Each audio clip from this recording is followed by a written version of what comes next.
tal? Muy buenas noches, bienvenidos a ADN. Bueno, de lo que vamos a hablar hoy tiene que ver con el Consejo de la Magistratura. Es el primer momento en que Cambiemos empieza a agrietarse. Es cuando la Unión Cívica Radical empieza a pelearse con el PRO. ¿Sabes por qué? Porque es la única fábrica del Consejo de la Magistratura que ha andado bien desde el año 2015 a esta parte. Es la única fábrica que dio sus frutos desde que está Cambiemos. ¿Sabes cuántos jueces nombró Mauricio Macri desde que está?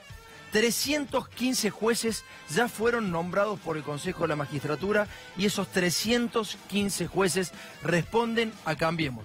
Y querían más en el Consejo. Y querían seguir con las mayorías para seguir nombrando gente, porque es la gente que después los va a juzgar a ellos.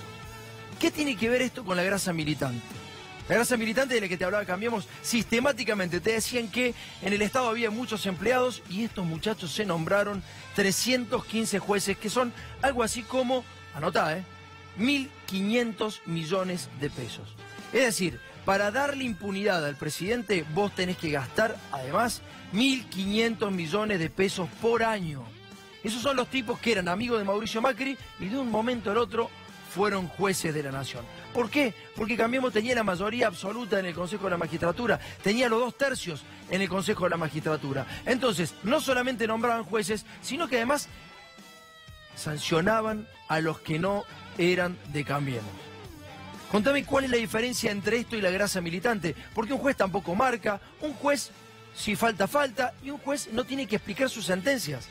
¿Cómo es que Mauricio Macri estaba procesado 6 días antes de ser presidente de la Nación y de un día para el otro fue sobreseído? Ni siquiera explican sus sentencias. El Consejo de la Magistratura está reservado para la clase dominante, para la clase alta. Aquellos que les gusta la rosca política y seguir la rosca política en las playas de Punta del Este. Aquellos que se alegran y celebran cuando las LELIC rinden el 65%.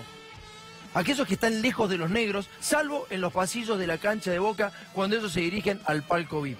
Esa es la única vez que ven a los negros. O en algún timbreo falso que tendrán por ahí, también ven a los negros. Si no, el negro no sabe ni siquiera qué significa la palabra magistrado. Y la palabra magistrado significa aquel que juzga un hecho de acuerdo a la persona que lo comete. Fácil, un ejemplo. Si un negro se quiere quedar con 70.000 millones de pesos del Estado, ese negro es un delincuente. Ahora, si el que va por los 70.000 millones de pesos del Estado es rubio y de ojos celestes, entonces el juez lo mira como aquel que puede nombrarle a su hijo en la justicia. Y eso ha estado pasando. La familia judicial es tremendamente grande y Macri la ha incrementado, porque es, repito, el presidente en democracia que más jueces ha nombrado a lo largo de la historia de la República Argentina. Entonces, lo que queremos decir es que con este cambio en el Consejo de la Magistratura, algunos jueces van a empezar a darse vuelta. Hay algunos jueces que se van a dar cuenta que lo de las offshore del presidente no está bien, que el presidente evadió, que el presidente mandó a quiebra a empresas que no tendría que haber mandado, que el presidente tuvo aportantes truchos que hizo lavado de dinero para eso. Y ahora los jueces van a empezar a darse cuenta que Cambiemos está complicado. Y eso es lo que está pasando hoy en Cambiemos, la grieta dentro del partido gobernante. Vamos a empezar con un timbreo en la ciudad de Córdoba. Vamos a empezar a mostrarte cómo la principal ciudad, el principal distrito de la República Argentina que apoyó a Mauricio Macri, empieza a darle la espalda con un timbreo simulado de Cambiemos. Dale. Hola. ¿Quién es? Mauricio Macri. Mauricio. Es la primera vez que alguien se acuerda de nosotros. Te lo traje a Mauricio Macri. ¿Cómo anda? Está buenísimo que venga. Un gusto, ¿eh? Suerte. Fuerza que va a venir a trabajar. ¿Vos decís? Vamos por el cambio. Vamos por el cambio. Vámonos. Con respecto al gobierno anterior de Cristina, ¿sentiste el cambio? No, la verdad que no. Esperaba que sí, pero no. ¿Lo votaste? Vamos. ¿Lo volverías a votar? No. Ya hacemos también, mandamos por el barrio, tengo un par de preguntas. ¿No te puedo hacer ninguna? Una sola más para... ¿No? ¿Sintió el cambio con el gobierno anterior?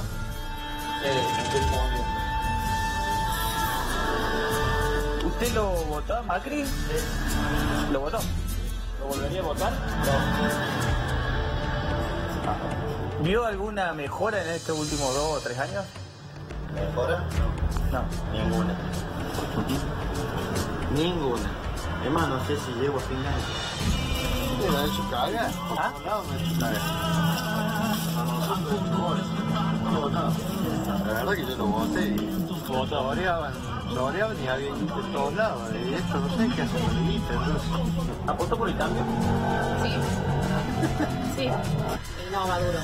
Va. O sea, lo entiendo, pero tengo que comer. Lamentablemente es así. Sí. A ver, yo te tengo que decir en qué sentí el cambio. Fue en detrimento económico. Me he ido para atrás. Yo este año me quedé sin obra social. Las actitudes de Macri no me gustan, porque no están con el pueblo. Yo soy jubilada, yo tengo una jubilación de 8.000 pesos. Me llevo una boleta de 6.000 pesos, así que tengo que pagar eso. Porque como yo tengo que pagar alimentos bolivianos, yo tengo que pagar los remedios, tengo que pagar. ¿Cómo vivo? ¿Sabe lo que siento? Que Macri me sacó la dignidad. Porque yo nunca le tuve que pedir a mis hijos nada. Ahora tengo que agachar la cabeza. Yo trabajé hasta los 75 años. Macri nunca tuvo necesidad de nada. Nunca estuvo en contacto con el pueblo. Únicamente con la hinchada de Boca. En el 2015 Mauricio Macri sacó el 73% de los votos en el distrito que estás viendo ahí. Este timbreo simulado de Cambiemos. El año pasado se ganó con el más del 50% de los votos. Hoy Córdoba empieza a darle la espalda a Mauricio Macri porque el presidente ha hecho cosas que no había prometido. Es más, ha comprometido el consumo interno en la República Argentina y le ha secado de pesos el mercado. Y esto está llegando inclusive a aquellos distritos que aún hoy lo siguen bancando. Sin embargo, Córdoba empieza de a poquito a ver el gobierno de otra manera. Señor Mauricio, ¿cómo le va? Hola, mi amor.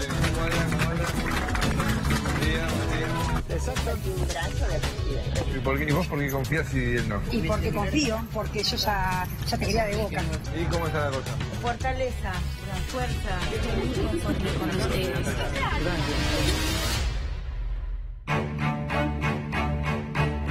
Somos de Cambiemos. ¿Le puedo hacer una pregunta? No. Mal.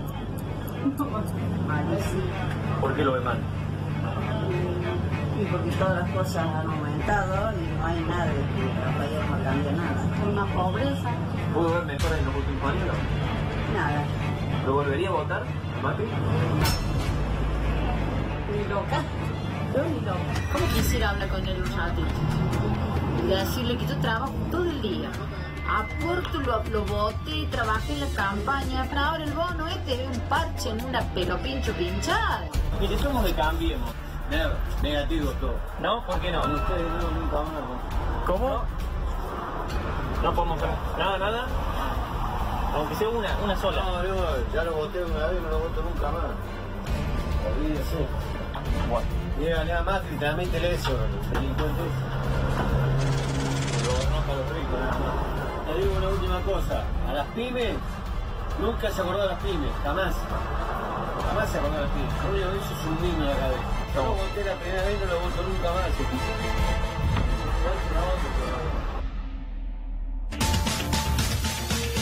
La verdad es que los timbreos sirven, sirven si se hacen de esta manera, los originales. No aquellos que son editados sí te lo muestran de otra manera. En este caso sirven para tomar contacto con la gente y saber qué es lo que está pensando en este preciso momento. Pero ahora vamos a cambiar de tema y nos metemos de lleno en las escuchas ilegales. Una causa que lo tuvo el presidente hasta el último procesado. Sin embargo, 6 días antes de asumir, Casanelo lo absolvía. Es más, dicen que la causa es de acción privada, no es pública, de acción privada. El tipo empezó a hacer escuchas ilegales utilizando el Estado y ahora la justicia dice que es de acción privada, Miguel. Les tenemos que decir que, que mientan mejor, que nos mientan mejor, porque son muy chantas con lo que hicieron. Plantean que es un delito de acción privada y no de acción pública, cuando usaron toda la estructura del Estado. Utilizaron a jueces, a policías, a políticos del PRO, utilizaron la estructura de la CIDE para espiar. Lo espiaron a Sergio Burstein, porque Sergio Burstein estaba cuestionando al comisario Fino Palacios. Y Fino Palacios, según el mismo Macri, fue puesto por la Embajada de Estados Unidos y por la Embajada de Israel para garantizarle a él seguridad. Palacios en estos momentos está procesado por encubrir la investigación del atentado a la AMIA. Absolutamente todos los componentes de lo que fueron las escuchas ilegales son todos públicos. Teníamos a un ministro de Educación que tenía en el Ministerio de Educación nombrado al espía, al que iba a ir a buscar los casetes a la CIDE y se lo iba a llevar a Mauricio Macri cerca de la casa. Habrá sido un bar, habrá sido una oficina. Teníamos, por ejemplo, el Perfino Palacio, que lo había puesto Mauricio Macri al frente de la Policía Metropolitana, y teníamos a Franco Macri, que supuestamente le había pedido a Mauricio que le pinchara el teléfono a su yerno. Es increíble, es todo el mecanismo del Estado, la CIDE, la justicia en el norte de la República Argentina, más la gente en Capital Federal. Y todo esto queda en la nada porque dice ahora la justicia que es del ámbito privado. Primera parte del informe. Sergio, la Cámara de Casación Penal dictaminó que la causa de las escuchas es nula. ¿Qué pasó? Según la Cámara de Casación, entendió de que esto, en lugar de ser un delito de acción pública, era un delito de acción privada. En realidad, una manera de poder lograr no llegar a juicio. ¿Qué es lo que está probado? Todo. Que las escuchas existieron, que eran ilegales, que usaron el aparato del Estado. Que la justicia investigue, eso estamos muy, pero muy tranquilos. Usaron jueces de Misiones, usaron a la ex CIDE, a la división, lo que se llama OJ, de observaciones judiciales, donde esperaron que llegara el turno para pincharme el teléfono. ¿Teme quedar preso? No tiene manera, porque yo soy el jefe de gobierno de la Ciudad de Buenos Aires. Y se descubrió una red de escuchas ilegales enquistadas en el gobierno de la Ciudad de Buenos Aires. Y de ahí arrancamos a proponerle al señor Palacios que liderase la construcción de una nueva policía con otros valores, con otra tecnología, otra capacitación. En la causa están implicados el primer comisario a cargo de la Policía Metropolitana, Perfino Palacios,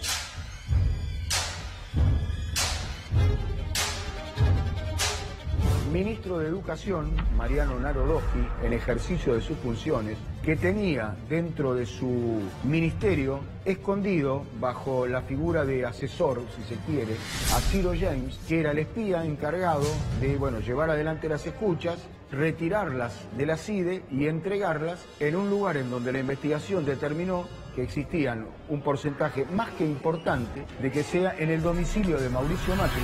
En el expediente está hecha esa triangulación donde Ciro James, 2 horas después de retirar los cassettes de la ex CIDE en Avenida de los Incas 3834, estaba en la esquina de Libertador y Tagle, donde en ese momento vivía Mauricio Macri. Son todos funcionarios públicos, todos estaban en el Estado y usaron la estructura del Estado para espiarte. ¿Cómo puede ser un delito privado? Vale decir que todo esto fue analizado, investigado, comprobado, entrecruzamiento de llamado.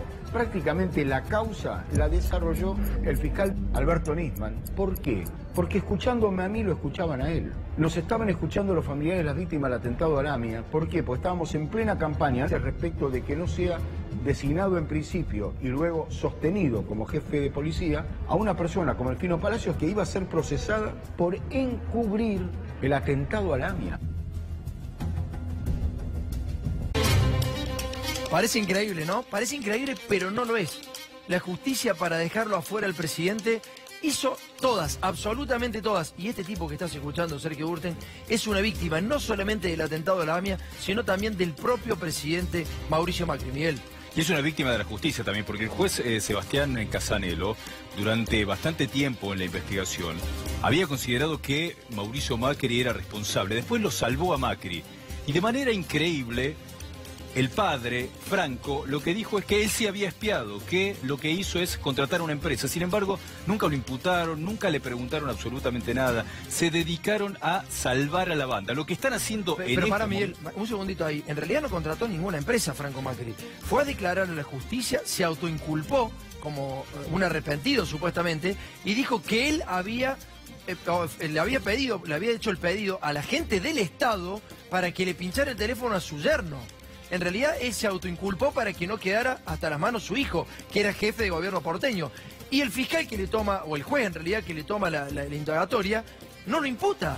Es decir, y además es una persona que no podría tener nunca injerencia en el Estado. O sea, es algo absolutamente absurdo lo que ocurrió. Pero para dejarlo afuera Macri, la hicieron a todas, inclusive a esta, Miguel, ¿no? Sí, lo que hicieron es sobre todo en los últimos días, buscar salvar a toda la banda, porque iban a ir a juicio dentro de unos meses. Todos son responsables de las escuchas, está comprobado el delito, dejaron los dedos marcados, sin embargo, lo que están buscando ahora es la impunidad. La segunda parte del informe con Sergio Burstendal. Yo tengo la grabación de las escuchas. Es innegable que el delito existió. Lo que sí están tratando es que todo lo que tenga que ver con color amarillo, léase macrismo, tiene una protección absoluta tanto de los medios hegemónicos, en la justicia y en todo aquello que los pueda perjudicar. El juez Casanelo fue el que desprocesó a Mauricio Macri, que estaba incluido en esta asociación ilícita para escuchar a los vecinos. Ya sabido hace mucho tiempo que fue un invento del kirchnerismo. Pero hay una causa penal, confirmado. Sí. Cámara Federal, sí. Cámara de Casación. Y el juez Casanelo volvió para atrás y dijo que no había elementos para elevar a juicio oral, pero el procedimiento sigue. Porque el que elige al Fino Palacios como jefe de policía se llama Mauricio Macri. Entonces fuimos a la Embajada de Estados Unidos, a la de Israel, y le dijimos, queremos que nos recomienden cuál es el mejor policía. Y los dos, sin hablar entre ellos, dijeron el señor Palacios. No solo eso, sino que aparte lo condecoró la comunidad judía, la dirigencia comunitaria lo condecoró por ser el mejor policía, el que investigó como investigó el atentado de la AMIA. Bueno, está sentado como encubridor en el atentado de la AMIA. Mauricio Macri está procesado por las escuchas que denunciaron su cuñado. Mucho más aún, le cree al padre de Mauricio Macri, a Franco Macri, que le dice no a Leonardo, cuñado de Macri, yo lo mandé a seguir. La pregunta es, ¿por qué Casanelo no lo procesó? A una persona que reconoce haber cometido un delito. En base a estos dos testimonios, el juez Casanelo determinó que Mauricio Macri no tenía nada que ver con las escuchas ilegales. Al poquito tiempo de haber asumido como presidente de la nación, tengo todo el derecho de sospechar que Casanelo se arrodilló ante el poder. ¿Cómo hicieron las escuchas ilegales? Ciro James me llama a mi teléfono, preguntó si estaba Sergio Burstendal, le dije que sí, colgó. Inmediatamente cuando termina de hablar conmigo lo llama al Fino Palacios y le dice al Fino Palacios, corroborado, el número está vigente. Automáticamente los jueces de Misiones, el juez de Misiones, Gallardo, se comunica con la CIDE, le manda el exhorto, enchufa y me empiezan a espiar. ¿Cómo estaba involucrado Mauricio Macri en este espionaje? Vuelvo a repetir, Ciro James retirando los cassettes de la CIDE, dirigiéndose directamente siempre en las cercanías del domicilio de Mauricio Macri. Mauricio Macri era el jefe de gobierno. Mauricio Macri había recomendado y había elegido al Fino Palacios. Habían escondido un espía dentro del Ministerio de Educación. Todo está probado. Si yo tengo la imagen de quién es un mentiroso, se llama Mauricio Macri, que para mí es el ser más detestable y más bajo de lo que pueda yo conocer. Las cosas que dice ese muchacho son muy ridículas. Aparte, me encantaría saber quién es ese señor, de qué trabajó todos estos años, de qué vive. Bueno, le contestó Mauro Viale. Mataron a la mujer. Mataron a la mujer en la AMIA, ¿no? La ex, ¿qué tiene que ver? Es la ex mujer. Era la ex mujer. ¿Y eso qué es? ¿Un título de qué? ¿Es un título de qué? Nada. ¿El título de qué? Por favor. Entonces, ese personaje detestable, espero que un día tenga las pelotas como hombre, la mira en los ojos a mi hijo y le pida disculpas por lo que dijo de la madre. Bueno, de lo que vamos a hablar ahora es de un currazo que sucedió en la provincia de Córdoba. En la provincia de Córdoba hay un pequeño pueblo muy pobre también del norte cordobés que solamente tiene o vive gracias a la cría de ganado un poco vacuno y mucho de cabrito. El cabrito de Quilino es muy conocido en la República Argentina porque justamente ahí se realiza el Festival Nacional de Cabrito. Son cabritos muy ricos, pero la gente es muy pobre. ¿Se entiende? Bueno, ahí nació Soledad Carrizo, actual diputada nacional por Cambiemos. La señora primero empezó en la Cooperativa de Servicios Públicos, después fue intendente de Quilino y ahora es diputada nacional por Cambiemos. Va a tener un problemita Soledad Carrizo y su hermana, que es Cecilia Carrizo. Dame el próximo paño porque Cecilia Carrizo es funcionaria nacional, ex tesorera y gerente de la cooperativa también de Quilino, actual coordinadora de Consejo Federal y Regional del INAES, es decir, del que controla las cooperativas. El problema es que quien va a saber ahora, este ex intendente y ex presidente de la cooperativa, las denunció porque han utilizado la plata de la cooperativa para hacer la campaña. Es decir, la campaña de Cambiemos la agarpaban con guita de la cooperativa, es decir, del pueblo. Se fueron 9 millones de pesos. Están imputadas por defraudación. La causa está por ser elevada a juicio. Son 9 millones de pesos de la cooperativa que no están actualizados. Te repito, es un pueblo sumamente pobre. Esta gente se abusó del pueblo de Quilino.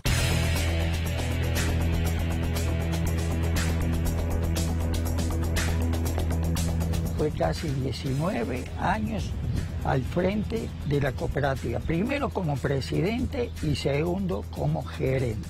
¿Cómo es la relación con los Carrizo suya? Cecilia Carrizo la incorporamos a los 2 o 3 años que yo estuve en la gerencia como contadora. Hola, soy Cecilia Carrizo y estoy convencida que en el departamento Isilín podemos vivir mejor.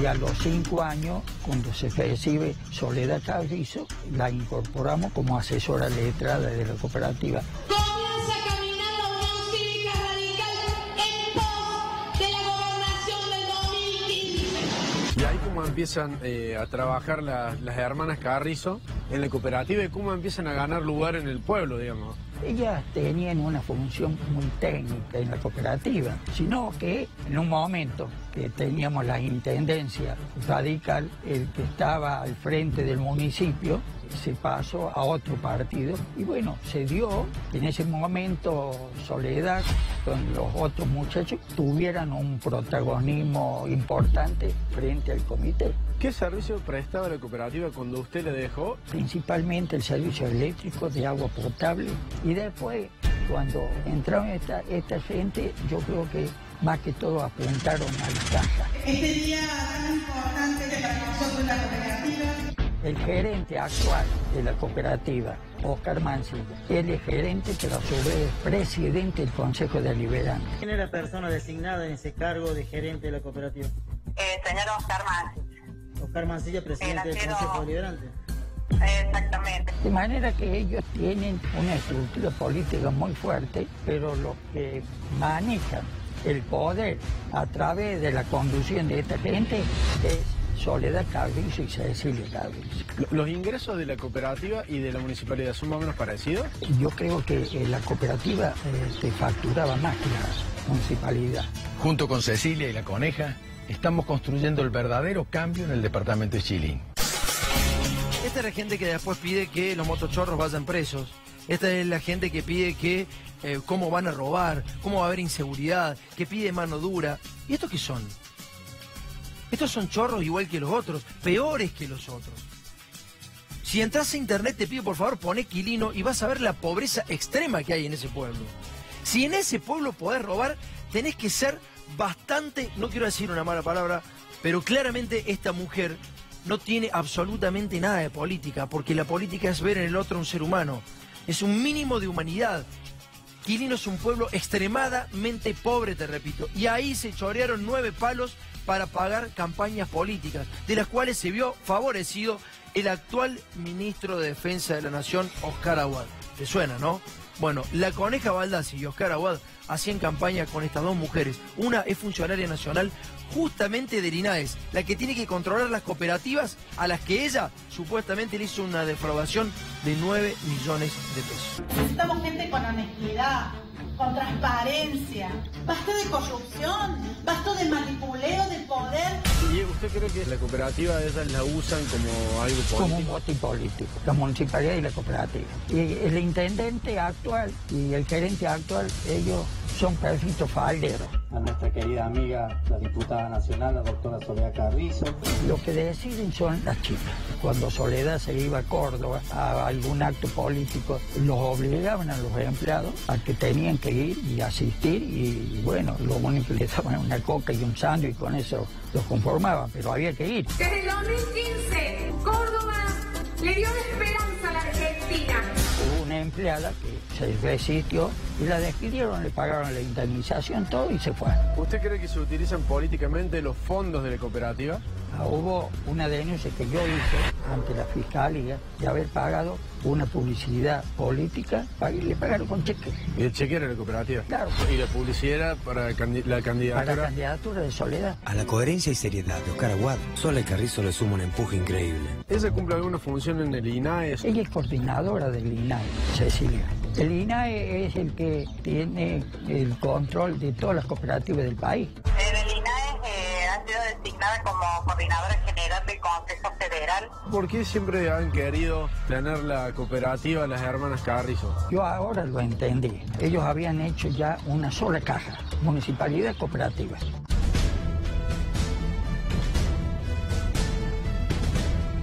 Necesitamos gente con honestidad, con transparencia. Basta de corrupción, basta de manipuleo del poder. Muy buenas noches, señor Mauro Fulco. ¿Por dónde anduvo ahora? ¿Cómo anda usted? ¿Bien? Bien, muy bien. ¿Usted? Bien, estuvimos en General Rodríguez, otra vez. En el transcurso del año, nuestro compañero Diego Merlo, no sé si te acordás que presentó un informe acerca de el colapso del cementerio municipal de General Rodríguez. Por suerte, las autoridades del municipio tomaron cartas en el asunto y empezaron a construir un cementerio nuevo en una parte alejada, un poquito más alejada de la ciudad. ¿Te dije yo que empezaron a construirlo? Sí, me dijiste que habían empezado a construir el cementerio nuevo porque el otro estaba colapsado, como lo había mostrado Diego Merlo. ¿Yo te dije que empezaron a construirlo? Sí, claro. ¿Querés ver cómo lo están construyendo? Un informe tuyo y de Diego Gabriele. Mío de Diego Gabriele. Perfecto, dale, lo veamos.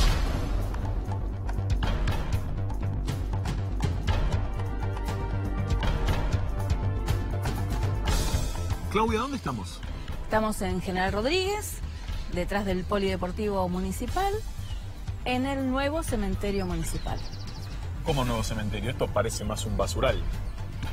Sí, sin embargo, ingresó este predio como nuevo cementerio municipal en el patrimonio del municipio. Es decir, que esto figura inscripto como terminado, como un cementerio. Como terminado en el año 2016, se terminó de pagar, ingresó en el patrimonio municipal en el año 2017.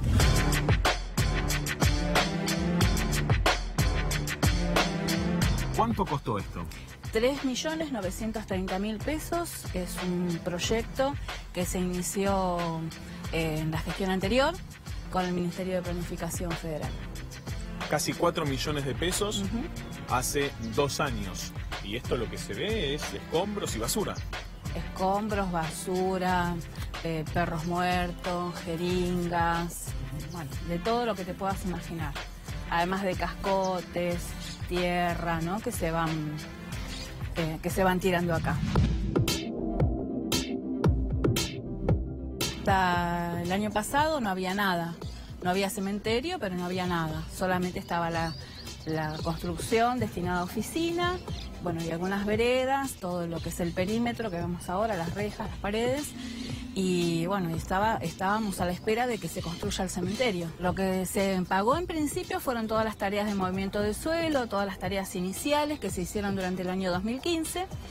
Y bueno, después en el cambio de gestión quedó más del 60% de la obra para seguir ejecutándose. Bueno, vemos que la obra no se ejecutó, pero que se abonó. Nosotros lo pudimos ver en la rendición de cuentas, que se abonó un 100%. La obra, se pagaron provisión y colocación de cestos, provisión y colocación de luminarias, parquización, estacionamiento, todo esto que vos decías, está todo pago. Se pagaron casi 4 millones de pesos por un basural. Exactamente. ¿Y dónde fue esa plata? Suponemos que alguien la cobró y bueno, que no cumplió con el servicio que tenía que dar acá.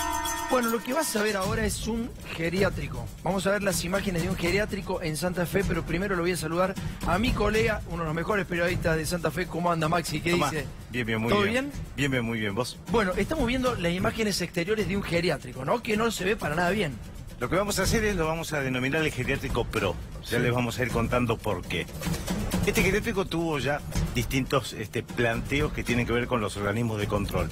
Lo que está ubicado en el norte de la ciudad de Santa Fe tiene afiliados exclusivamente que tienen que ver con la obra social PAMI, es decir, no tiene nadie que decida poner a su familiar en este lugar. Es decir, que entran compulsivamente porque el PAMI lo deriva a este geriátrico. Exactamente.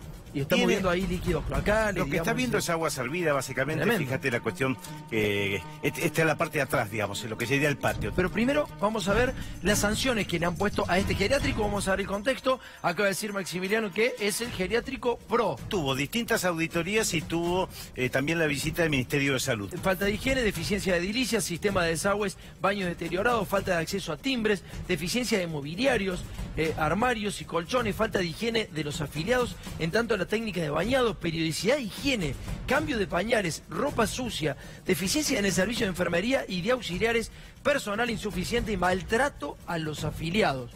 A esta altura tenemos que preguntarnos si esto puede seguir o no funcionando, y nosotros vamos a seguir avanzando para saber en definitiva, bueno, ¿quiénes son los dueños? ¿Por qué está funcionando este geriátrico? ¿Y por qué funciona? Lo que vamos a ver ahora es la cara de una diputada provincial de Cambiemos de Santa Fe, digamos, ¿no? Santa Fe. Sí, señor. ¿Cómo se llama? Se llama Alejandra Bukasovich, es diputada provincial del PRO. Ella responde políticamente, siempre respondió a Reutemann y hoy es diputada provincial del PRO de la provincia de Santa Fe. Bueno, vamos a ver qué hace esta señora en este geriátrico. Y acá es donde empieza a caerse el velo de la situación. ¿Por qué el PAMI está derivando a todos los pacientes a ese geriátrico que acabamos de ver? La señora Alejandra Bukasovich, diputada provincial por Cambiemos, es directora suplente del geriátrico. Es decir, es una de las dueñas del geriátrico que acabamos de ver. Y de hecho en el convenio con el PAMI figura la diputada provincial y también figura como dueña en el Ministerio de Salud de la provincia de Santa Fe, que es un organismo que también controla, en este caso, los geriátricos. Ahora, Jorge, te voy a pedir por favor que me pongas el paño Mastro Paolo, abogado del geriátrico. Porque Mastro Paolo es o era un asesor de esta señora y es el abogado del geriátrico. Ya vas a saber quién es Mastro Paolo, por qué decía en realidad Maximiliano que es el geriátrico del PRO. Mastro Paolo entonces tenía el poder especial para comandar este geriátrico. Sí, de hecho, y además su huella queda plasmada en concreto cuando, en una de las suspensiones que recibe el geriátrico San Pablo, ¿quién aparece firmando año 2013 pidiendo que se le levante la sanción? En el 2013 solamente como abogado, que es, ahí lo vemos. Señor, y se presentaba también en el propio geriátrico como el administrador. Te vamos a mostrar qué hace Mastro Paolo hoy. Y este es el paño de Mastro Paolo como jefe de la ANSES. Mastro Paolo es jefe de la ANSES, la unidad regional de ANSES, digamos, para Santa Fe y Entre Ríos. Es Santa Fe y Entre Ríos. Calculale aproximadamente 600.000 afiliados manejan.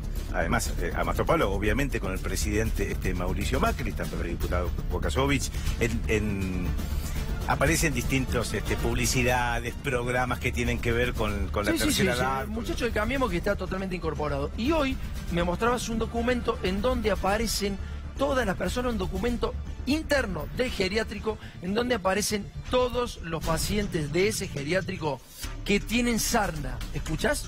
O sea, hay un documento interno en donde se describe cuáles son los pacientes que tienen sarna y cuál es el tratamiento que hay que darle a esos pacientes que tienen sarna. Es decir, veíamos que tenían los líquidos cloacales en el patio, pero hay pacientes que tienen sarna. Y lo que vas a escuchar ahora es un audio de ¿quién? Del director Gestión Pro del PAMI Santa Fe, hasta hace poco tiempo, Alfredo Marinelli. Alfredo Marinelli fue, insisto y repito, fue nombrado director del PAMI Santa Fe por parte de la Gestión Pro, es decir, a partir del año 2015. Bien. Es decir, que no podemos hablar de alguien que esté haciendo denuncias, es alguien que estuvo de director puesto ni más ni menos que por el PRO. Señores, vamos a escucharlo a este señor hablando de este geriátrico y ya conoces las imágenes por dentro del geriátrico. El geriátrico San Pablo tenía aproximadamente la mitad de las camas suspendidas y por gestiones de su apoderado representante legal se procedió a inspeccionar el geriátrico. Se le hizo saber de las falencias que imposibilitaban el levantamiento de la suspensión. Al poco tiempo, por denuncias y por los antecedentes de ese geriátrico, se realizó otra auditoría que detectó nuevas irregularidades, por lo que automáticamente se procedió a solicitar a Casa Central la suspensión de las camas. Bueno, lo que llamaba poderosamente la atención, o quizá lo más fuerte de todo esto que estamos viendo, es el documento interno donde se clasifican a los pacientes que tienen sarna, ¿no? Pacientes que tienen sarna y cómo deben ser tratados. Y ahora te vamos a contar cuánta plata se llevan del Estado estos muchachos de este geriátrico de Cambiemos. ¿Cuánta guita le da el PAMI? Bueno, se lleva más o menos 1.200.000 pesos por mes. Calcular que tiene arriba de 50 afiliados y hay un tema. No puede ingresar más afiliados. Este es el problema y por esto están haciendo lobby. Porque a pesar de las condiciones que estamos viendo y que esto debería directamente estar cerrado, estamos hablando del caso de sarna, en realidad las notas... Las investigaciones sobre este tema se vienen publicando desde hace bastante tiempo y el geriátrico en ningún momento se cerró. Ya Gustavo Castro en su momento planteó falta de higiene, sarna, caso de sarna, vos decís, bueno, se solucionó. Hoy el geriátrico tiene un cartel básicamente que da las indicaciones de cómo tratar lo que hoy tienen ahí adentro, que es sarna. 1.200.000 pesos le da el PAMI a estos muchachos de Cambiemos. Y así tienen a los viejos en el geriátrico. Miguel. Recorrer algunas cuadras del partido de San Martín. Lo que nos encontramos fue con un cementerio de industrias y comercios. A medida que íbamos caminando, que íbamos recorriendo, nos íbamos encontrando con 1, con 2, con 3 locales en distintos lugares que habían cerrado en los últimos meses. La política económica de este gobierno está destruyendo a las pymes y destruyendo a los comercios. No pueden con los costos. Algunos están intentando no despedir empleados. La única esperanza que tienen es que cambie el modelo económico. Es una esperanza muy ilusa, porque este gobierno vino a hacer esto. Lo que yo te contaba es que acá al lado de la panadería, era una fábrica de elaboradora a base de productos para milanesa de soja. Y este es el galpón, que es inmenso, y estuvo 1 año y medio trabajando, pero no pudo, en 1 año y medio cerró, se fundió y perdió casi una inversión de $200.000. Acá en la esquina, que tenemos el mini mercado, puso carteles que por favor le paguen lo que debe. Y la gente deja de trabajar, no se borra, viene y te dice no te puedo pagar. Y vos tenés un mínimo de 12, 15 mil pesos de luz. Además de los comercios, hay problemas con las industrias. Todas, no tienen gente, no trabajan. Se depende mucho de todo esto y la mitad de las fábricas están con la mitad del personal y a veces menos. Tenemos la otra industria al lado de mi panadería, que está hace 8 meses sin trabajar. Es una fábrica de plástico que trabajaba las 24 horas hace 1 año y medio atrás. Y ahora directamente no trabaja. Sin ir más lejos, allá había una verdulería y almacén gigantesca en aquella esquina, acá a 1 cuadra, y cerró. La vieja fábrica de pinturas que trabajaba en sociedad con esta, que tenía 8 personas trabajando y 6 fletes. ¿Y ahora? Está cerrado. Es triste verlo, porque en esta cuadra antes no se podía estacionar, eran camiones todo el tiempo, y ahora no hay tránsito. Parece un domingo. Por eso mi panadería hoy no está abierta. ¿Cómo está la industria metalúrgica? En caída, más que nada el último año fue muy duro. Estás en un barrio como Villa Progreso que básicamente lo que tiene son empresas pymes que le afectan, diría, 4 cosas. La primera es la caída del salario y los despidos. Hay menos plata en la calle. Bajó mucho el poder adquisitivo de la gente, aumentaron mucho los costos, hay una volatilidad de precio increíble. ¿Cómo estás viviendo la crisis económica? Bueno, verdaderamente nos golpeó bastante. Calculamos que en un volumen más o menos de un 40% de las ventas. La venta disminuyó un 50%. La verdad, sinceramente, no sé si vamos a llegar a fin de año. Nosotros fundamentalmente atendemos a metalúrgicas con varios rubros, ¿no? Y notamos las bajas prácticamente en todo, ¿no? La cuestión de los servicios, que en algunas actividades en particular es realmente muy sensible. Insumo eléctrico, impositivo. Y de luz vino 35.000 pesos. El otro mes vino 28.000. La carne subió un montón. El financiamiento para una pyme hoy está en el 80 o el 100% cambiando cheques. Bueno, se hace inviable realmente, porque lo que se están comiendo básicamente es la rentabilidad, que ya era escasa. Tratamos de perder en cuanto a la rentabilidad, ¿no es cierto? Tener el producto un poquitito más barato y bajarse cada vez más y tener menos rentabilidad. Lamentablemente esa falta de rentabilidad lo que hace es que uno como pyme no puede invertir demasiado. Entonces es una vuelta que en algún momento va a terminar cayendo. Las pymes, ¿a quién le venden? Venden para el mercado interno, venden el 95% de la producción al mercado interno. Con lo cual, que están planteando la caída del salario real del 15-20% y pretenden que la economía tenga crecimiento. Eso es imposible. Carne no se vende mucho. Nosotros laburábamos 40 medias y hoy en día estamos trabajando 4 medias, 5 medias. En la Argentina el crecimiento del PBI, de la actividad económica, lo explica en el 70% el consumo. Es decir, si a los trabajadores les va mal, es imposible que crezca la economía. No hay forma. Ante esta realidad, yo creo que si esto se extiende mucho más en el tiempo, lamentablemente no es bueno el augurio que hay. Los datos oficiales de la FIP hablan de 9.500 pymes menos en estos 2 años y medio. Verdaderamente estamos bastante preocupados. ¿Cómo te ves en octubre de 2019? Yo me veo con un 20% más de caída de ventas, seguramente. Yo calculo el año que viene no tendría por qué ser distinto si las políticas económicas del gobierno siguen siendo las mismas. Y sigue aumentando el alquiler, esto, lo otro, ya me parece que vamos a bajar la presión, tristemente. Lo que vas a ver ahora, también nos quedamos con Maxi Ahumada en Santa Fe, la estafa más grande de la República Argentina, que tiene que ver con privados. Empezó todo en Bolsafe Valores. ¿Qué es Bolsafe Valores, Maxi? Es una empresa que se dedica al negocio bursátil. Vos querés hacer una inversión, la llevas a la empresa invierte en títulos, en bonos, y después te devuelve, o en realidad te da parte de la ganancia que vos fuiste a buscar. Claro, vos sos un inversor, pones la plata y te van dando rentabilidad, digamos. A eso se dedicaba Bolsafe Valores. Sí. ¿Quién es el dueño? El dueño se llama el contador Mario Rossini, un hombre muy encumbrado en Santa Fe, muy vinculado a los distintos poderes de turno, con mucho lobby en los sectores más poderosos, y aparecía en los medios de comunicación como un economista que sabía muchísimo de lo que pasaba en el mercado. Eso le ganó confiabilidad. La gente decía, bueno, si tengo plata, tengo bonos, ¿qué hago? ¿Dónde los invierto? En Bolsa Fe Valores. Bueno, muchos ahorristas a Bolsa Fe Valores, y Rossini lo que hizo es no solamente generar esa empresa, Bolsa Fe Valores, para estafar a la gente, sino que además se generó otra empresa para sacar la plata de Bolsa Fe Valores y que no le quedara a los ahorristas. De otra empresa se llevó la plata. ¿Cuánto se llevó? 250 millones por ventanilla de un banco muy importante. Nos detenemos ahí un segundo y decimos, ¿quién era directivo de ese banco en el momento que Rossini ya empezaba a concretar la estafa a 408 víctimas? Ni más ni menos que un ministro que vive en un baldío. Te doy esa pista. Nicolás Dujovne. Sí, señor. Era directivo del banco. Nadie puede retirar. Imagínate que si vas a retirar 50.000 pesos hoy te piden una radiografía. Bueno, Mario Rossini retiró 250 millones por ventanilla del banco.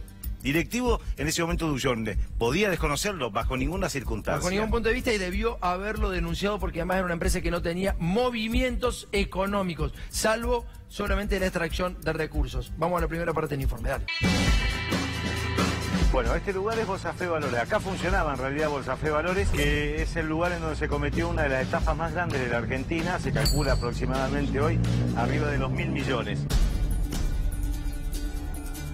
Aquí 408 víctimas llegaron a depositar sus ahorros, la gente compraba con sus ahorros, compraba títulos en la bolsa y después iba cobrando mensualmente algún tipo de dividendo, hasta que finalmente el contador Rossini dejó de pagarles y a partir de allí empezó a estallar el mayor escándalo de los últimos tiempos. Bolsa Fe Valores había generado a través de los años una suerte de confianza pública. O sea, Bolsa Fe Valores acaba de cerrar un acuerdo con un fondo de inversión en Estados Unidos para darle liquidez a cheques grandes y a plazos más largos. Hay una parte de la causa en la que el fiscal dice que sin la presencia de Mario Rossini en los medios hubiera sido imposible que él generara la confianza que tenía en precisamente quienes invertían dinero. Era además un tipo muy consultado para hablar sobre economía argentina. ¿Cómo están los mercados? Los mercados están muy bien. Porque Rossini, además de la firma Bolsa Fe Valores, había creado otra empresa que se llamaba BB Emprendimiento Sociedad Anónima, cuyo objeto social no tenía nada que ver con las inversiones bursátiles. Esos títulos que recibía en Bolsa Fe Valores los disponía a través de otra empresa que es la que liquidaba, y finalmente así, por ventanilla, Rossini llegó a llevarse ¿cuánto dinero? Había retiros millonarios por día. Esos retiros se los llevaba o los llevaba al exterior. Los directores del banco podían ignorar los retiros de prácticamente por ventanilla de varios millones en el caso de Rossini. Sabían todos los movimientos. Evidentemente a Rossini de mínima lo conocía y sabía y autorizaban los movimientos de la firma BB Emprendimiento.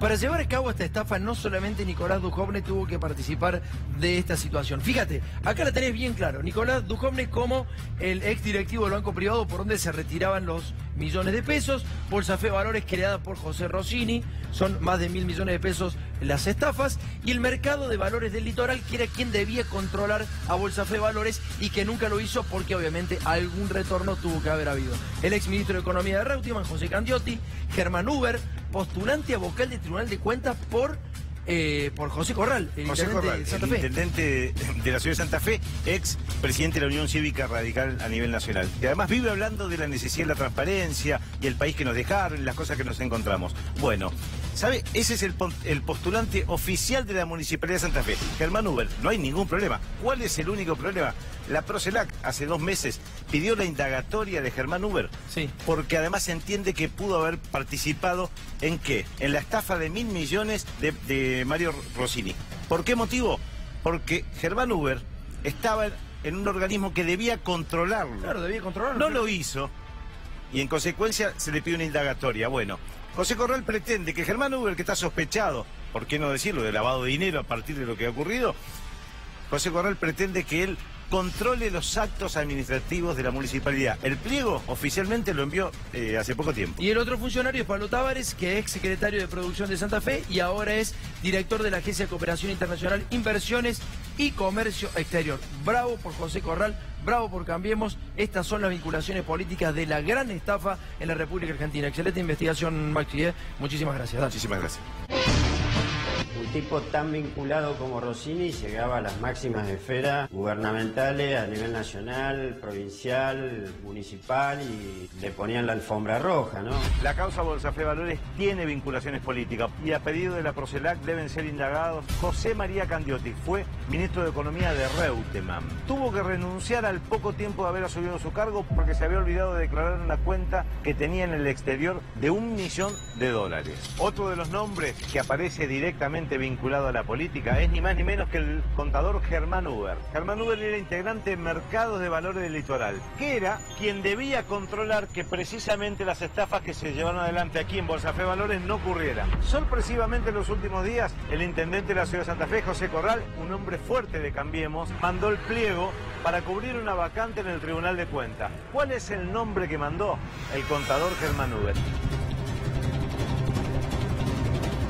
Y si yo fuera intendente, no llamaría a alguien que está sospechado para fiscalizar algo cuando no fiscalizó. No puede ser un lugar en el que estén protegidos y impunes quienes tienen que rendir cuentas. Y el tercer nombre también está vinculado a la política y es Pablo Tavares. ¿Quién es Pablo Tavares? Era integrante del Mercado Litoral. Procelac sospecha que sin su actuación las estafas no podrían haberse concretado. Y en la municipalidad de la ciudad de Santa Fe, nombrado por el intendente José Corral, es el actual director de la Agencia de Cooperación Internacional, Inversiones y Comercio Exterior. Lo que nos dice la gente es que quieren que los que robaron vayan presos, que los que se llevaron dinero lo devuelvan. Hay mucha gente que se merece ir presa. Estamos en la Universidad Nacional del Litoral, la UNL, que es el centro de poder de la Unión Cívica Radical en Santa Fe. Es el lugar desde el cual han construido la candidatura de Mario Barletta en 2007 y de José Corral en 2011 y en 2015, y es tan así el nexo entre la ONL y el poder político hoy que gran parte de los funcionarios públicos hoy del municipio de Santa Fe vienen precisamente desde la ONL. Fui rector de la universidad, soy intendente de Santa Fe. Un mes antes precisamente de que estalle el conflicto, de que estalle la causa Bolsa Fe, la ONL retira dinero que tenía en Bolsa Fe y que ya estaba, si se quiere, en un proceso de timba financiera, especulación, como lo quieran llamar. Esto de haber tenido alguna información privilegiada pudo haber hecho que se retirara el dinero en el tiempo justo. Recordemos que estamos hablando de la estafa más grande de la historia de la Argentina. La ONL sí pudo retirar un dinero que todos los demás no pudieron. Las estafas involucran a gente de Cambiemos, al ex ministro de Economía de Carlos Alberto Reutemann, a un actual funcionario de la Municipalidad de Santa Fe, de José Corral, de Cambiemos, y a un futuro integrante del Tribunal de Cuentas. Todos ellos, según la justicia, posibilitaron que las estafas que les estamos contando en este informe se llevaran adelante. Hay que tener autoridad moral del Estado para pedir el esfuerzo, mostrando que se terminó la impunidad. Cara de tramposo y ojos de atorrante. Bueno, empezamos a aflojar un poco el programa, ¿le parece? ¿Qué tal, Tomás? ¿Cómo anda? Buenas noches. ¿Aflojar por qué? Sí, aflojamos un poquito, digamos, Distendemos. ¿no? Sí, distendemos un poco. Vamos a escuchar la opinión de referentes. De artistas, Tomás. Estuvimos en una obra de teatro de Juan P. González y hablamos con el humorista y actor Sebastián Presta, con Martín Fabio, que es el mono de Capanga, más conocido como el mono de Capanga, y Martín Sirio, que es un instagramer que hace un personaje que se llama La Faraona. ¿Te acordás del sketch que hacía Sebastián Presta por allá a comienzos del 2016, en enero del 2016, que era Luis Pedro Justoni, el hombre que no llega a fin de mes o que no puede llegar a fin de mes? Bueno, fuimos a preguntarle sobre eso a Sebastián Presta, sobre la actualidad que tiene su sketch, y atención a lo que nos cuenta sobre el final de la nota, lo último que le dijo su primo, esto no joda, lo último que le dijo su primo antes de morir. ¿Imaginabas que los sketches de Luis Pedro Ajustoni que hiciste en enero del 2016 iban a ser tan actuales hoy? Contemos que era una persona que hacía malabares para llegar a fin de mes. Nunca imaginamos que iba a ser tan actual. El que más recuerdo es el del asado, que este personaje compraba menudos de pollo porque no podía comprar asado. Nunca imaginamos que iba a costar tanto. Ay, por favor, me está matando ese olorcito. ¿Para cuándo está el asado? Falta poco, pero asado lo que diga. ¿Qué asado no? Tiré unas cositas ahí a la parrilla. Ah, no te hagas el humilde. ¿Qué es esto? Son menudos de pollo. Tiene pelo. Sí, pero el fuego mata todo. Nunca imaginé que iba a ser tan actual Luis Pedro Afusoni. ¿En la previa imaginabas que iba a ser así este gobierno? Sí, claro. Hace poco tuiteaste, necesito que me digan cosas que Macri haya hecho para ayudar a la gente. Algo que haya hecho para beneficiarnos en estos 3 años. ¿Qué respuestas obtuviste? Solamente benefició a la parte más rica del país. Como todavía estoy esperando que haga algo por la gente. Yo puedo llegar a fin de mes. Mucha gente que no llega a fin de mes. Así que no me gusta una mierda todo lo que está pasando. ¿Cómo estás viviendo la situación del país? Triste, porque en mi caso llego a fin de mes. Mi hermana no, familia no, amigos no. Mi primo, sin ir más lejos, falleció. Es raro lo que te voy a contar. Bueno, te lo cuento porque te conozco hace mucho y estoy como en casa. Falleció hace 2 semanas y lo último que habló con sus hijos fue: no llego, te lo juro por Dios, no llego a pagar los impuestos. Como que pidió ayuda y está bastante bajoneado con ese tema. Muy duro, ¿eh? Estuvo muy de duro la nota ahí. Sí, ahí Sebastián se ablandó porque hace un tiempo que nos conocemos y nos contaba lo que le decía el primo a sus hijos antes de fallecer: es no puedo pagar los impuestos, necesito ayuda. Eso fue La verdad es que el estrés de la gente es tremendo. Estas épocas de crisis se empiezan a notar justamente y empiezan a estallar la crisis cuando las familias verdaderamente se sienten colapsadas, absolutamente colapsadas. Que un padre le diga a su hijo que no puede pagar los impuestos, claramente está mal, digamos, ¿no? Y que algo le va a pasar claramente. Así es, Tomás. Bueno, también aprovechamos para hablar un poco más de coyuntura con los protagonistas de este evento, así que te invito a ver la segunda parte. En el 2009 alguien dijo: la Argentina es un colador. Cualquiera del Paraguay, de Bolivia y de Perú entra como cualquiera por su casa y se instala en el conurbano y las villas. Lo dijo Alfredo Olmedo. ¿Quién? Babi Checopá. No. Dame las opciones. Alfredo Olmedo, Susana Jiménez o Mauricio Macri. Alfredo. Olmedo Susana, Olmedo. Alfredo Olmedo. Mauricio Macri. Mauricio, no puede decir eso. Lo dijo Mauricio Macri, te lo mostramos. A ver. La Argentina es un colador. Cualquiera del Paraguay, de Bolivia, de Perú, entra como cualquiera por su casa, pum, y se instala. El que quiera andar armado, que ande armado. Lo dijo Aldo Rico, Ivo Kutsarida o Patricia Bullrich.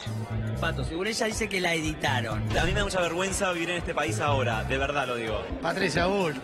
Bueno, eso es un tema de las personas. El que quiere estar armado, que ande armado. El que no quiere estar armado, que no ande armado. Alguien trató de culón a Gallardo, el DT de River. ¿Fue Maradona, el Rafa Diceo o Mauricio Macri? ¿El Rafa Diceo con Maradona? No. ¿Mauricio Macri? Mauricio Macri. Sí, voy a decir la última. Mauricio, seguramente Mauricio. Mauricio. La vez así queda este culón de Gallardo, Dijo varias cosas sobre el superclásico. ¿Cómo tomas que el presidente hable tanto del superclásico? Mira, es un ser humano y puede hablar pero siendo presidente, qué sé yo, no sé. Hay tantas cosas que habría que ocuparse que no quiero ser tan malo.